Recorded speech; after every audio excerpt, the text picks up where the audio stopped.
वाढ। नवरात्र महोत्सव पार पडेपर्यंत देणगी पासच्या रकमेत वाढ राहणार। 200 रुपयांचा पास नवरात्रात 300 रुपयांना मिळणार। 500 रुपयांचा देणगी पास 1000 रुपयांना मिळणार। जळगावच्या बाजारात पालेभाज्यांसह इतर भाज्यांचे भाव वाढले। अतिवृष्टीमुळे पिकांचं नुकसान, परिणामी भाजीपाल्याच्या दरात वाढ। कल्याण शीर मार्गावरील पलावा पूल अवघ्या 2 महिन्यांमध्ये खड्डेमय 72 कोटी रुपये खर्च करून देखील 4 जुलै रोजी शिंदेच्या शिवसेनेचे आमदार राजेश मोरे यांच्या हस्ते झालं होतं उद्घाटन।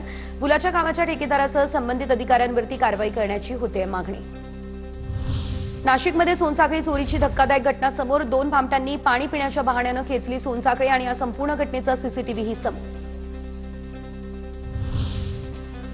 भंडाऱ्याच्या मोहाडीमध्ये नगर परिषदेच्या अनधिकृत कचरा संकलन केंद्रामुळे आरोग्याचा धोका वाढला। दुर्गंधीने परिसरातील स्थानिक हैराण। नागरिकांच्या तक्रारींकडे प्रशासनाचं लागलंय लक्ष। सोने आणि चांदीच्या दरात विक्रमी उच्चांकी वाढलेल्या दराचा फायदा करून घेण्यासाठी जळगावमध्ये सोनं मोड करण्याकडे ग्राहकांचा कल। सध्या सोन्याचे जीएसटीसह दर 1,13,500 रुपयांवर तर चांदीचे दर 1,33,500 रुपयांवर। नालासोपाऱ्यामध्ये हाय टेन्शन वायरचा शॉक लागून एक मजूर गंभीर जखमी। नालासोपारा पूर्व आचोळे परिसरातली घटना। ठेकेदारानं खोदलेल्या मातीचा ढिगारा हाय टेन्शन वायरवर टाकला आणि त्यामुळे घडली घटना। कल्याणचा तरुण आफ्ताब कुरेशी आयएसआयएस सोबत दहशतवादी हल्ल्याची आखणी करत असल्याचा तपास यंत्रणांना संशय। आफ्ताब कुरेशी हा 10 तारखेला दिल्लीला गेल्याची माहिती। मित्राच्या घरी चाललोय असं सांगून आफ्ताब दिल्लीला गेल्याची आई वडिलांची माहिती।